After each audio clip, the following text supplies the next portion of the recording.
কথা বলুন।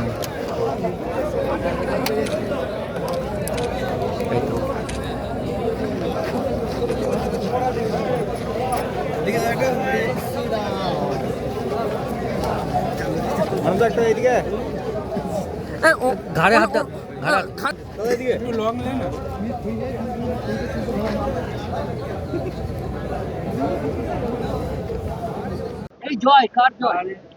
দেখুন, এই জয় হচ্ছে বাংলার প্রত্যেকটা মানুষের জয়। সারা পৃথিবীতে বাঙালিরা যেখানেই আছে পশ্চিমবঙ্গের নির্বাচনের দিকে তারা তাকিয়েছিল। 2026 সালের নির্বাচন তৃণমূলের বিসর্জন, বাংলার মানুষ বিসর্জন দিয়েছে। আগামী দিনে বিজেপির নেতৃত্বে বাংলায় বিকাশ হবে, বিকশিত বাংলা গড়ে উঠবে। দ্বিতীয়বারের জন্য জয়, এরপর এলাকা শান্তি শৃঙ্খলা 21-এ যেমন ভোট পরবর্তী হিংসা দেখা দিয়েছিল, সেই তার কোনো প্রতিফলন করবে না? কোনোভাবেই কোনো অশান্তি হবে না, কোনো পুনরাবৃত্তি হবে না। বিজেপি মানেই শান্তি, বিজেপি মানেই উন্নয়ন।